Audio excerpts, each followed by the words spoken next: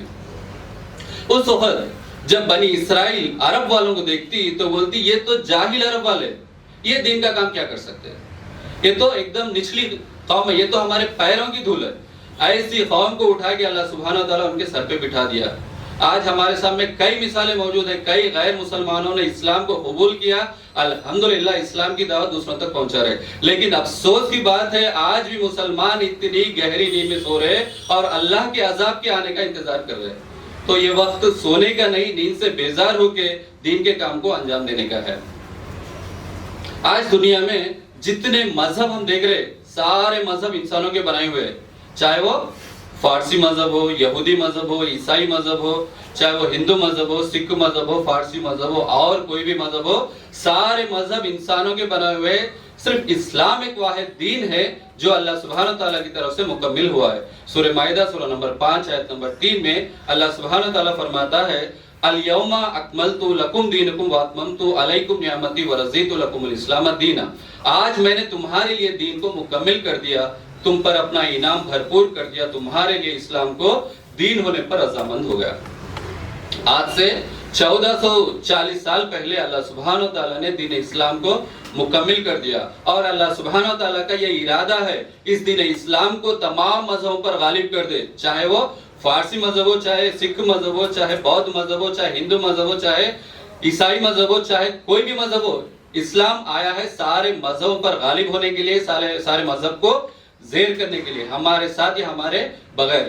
لیکن مشرک چاہتے ہیں کہ اللہ کے نور کو, اللہ کے دین کو اف بول کے ایک پھونک سے بجھا دیں گے. لیکن اللہ سبحانہ تعالیٰ فرماتا ہے, جس آیت سے میں نے اپنے بات کو شروع کی تھی وہ سورہ صف سورہ نمبر 61 آیت نمبر 9 میں, هو الذی ارسل رسولہ بالہدی ودین الحق لیظہرہ علی الدین کلہ ولو کرہ المشرکون. جس نے اپنے رسول کو ہدایت اور سچے دین کے ساتھ بھیجا تاکہ اسے تمام مذہبوں پر غالب کر دے, چاہے مشرکین کتنا بھی ناپسند کرے. اسلام آیا ہے سارے مذہبوں پر غالب ہونے کے لیے, سارے مذہب کو زیر کرنے کے لیے. ہمارے ساتھ یا ہمارے بغیر اسلام غالب ہو کے رہے گا. تو بھلائی اسی میں ہے کہ ہم دین کے کام کو انجام دیں. جس محلے میں ہم رہتے, جہاں پہ ہم رہتے, وہاں پہ دین کے کام کو انجام دیں. ایک آخری مثال بیان کر کے میں اپنی بات کو ختم کرنا چاہوں گا. مثال کے طور پہ اگر کسی غیر مسلمان کا انتقال ہو گیا تو سیدھا جہنم میں جائے گا, اس بات پر کسی کو شک نہیں ہے. لیکن ہو سکتا ہے کل قیامت کے دن اللہ سبحانہ تعالیٰ کے سامنے شکایت کرے گا مسلمانوں کی. وہ کہے گا اے اللہ سبحانہ تعالیٰ, دنیا میں تو یہ مسلمان بھائی میرا دوست تھا, اس کا میرے ساتھ لین دین کے معاملات تھے, یہ نماز بھی پڑھتا تھا, روزے بھی رکھتا تھا, لیکن اس نے کبھی مجھے اسلام کی دعوت نہیں دی. اس وقت ہم کیا جواب دے سکتے ہیں, اس بات کی ہم سب کو غور و فکر کرنا چاہیے. اسی کے ساتھ میں اپنی بات کو ختم کرتا ہوں. وآخر دعوانا الحمدللہ.